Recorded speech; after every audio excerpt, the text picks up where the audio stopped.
سلام بینندگان عزیز، امیدوارم صحت سلامت باشید.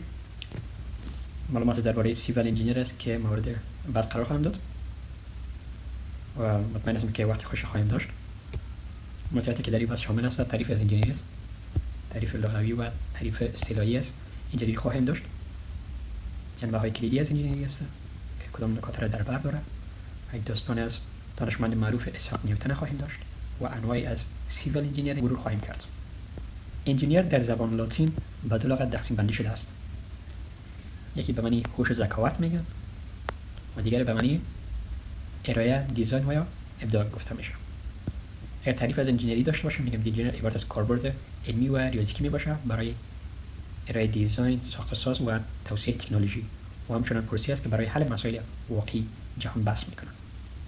انجینیر از نظریات گذشته استفاده میکنه، از علمی که داره که شامل ساینس و ریاضیات میباشد و تجربه که داره برای حل مسائل استفاده میکنه و همچنان ایده ها و نظریاتی که داره از تخیل به واقعیت مبدل میسازه.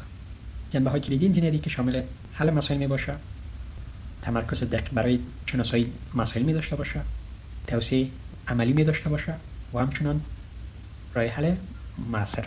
انجینیر درگیر دیزاین است، ایده های ساده که توسط سیستم پیچیده کامپیوتر ساخته شده و به شکل فیزیکی ارائه می شود.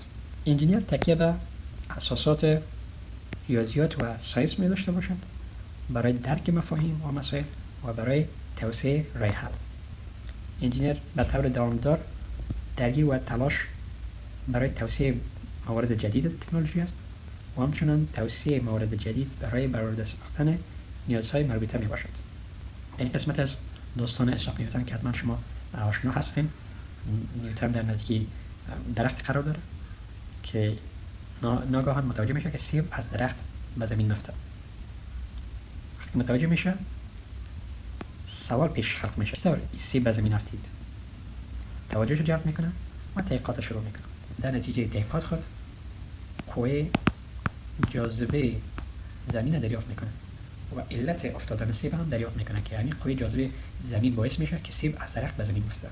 اگر ما این سه اصل شروع هر مسئله را آغاز کنیم و تلاش کنیم برای دریافت حلش، به یک نتیجه مطلوب حتما خواهیم رسید. انواع سیول انجینیرینگ که شامل استراکچر انجینیر است، کانستراکشن، بیلدینگ انجینیر، آرکیتکچر است، هایوی است، انجینیری زلزله است، انجینیری کانکریت است، انجینیری مواد است، انجینیری تونل است، سروی هست، انجینیری انتقالات و یا ترانسپورتیشن انجینیرینگ است، انجینیری خط آهن است و همچنان انجینیری مکانیک خاک می باشد. از توجهتان جهان سپاس. وقت خوش داشته باشید.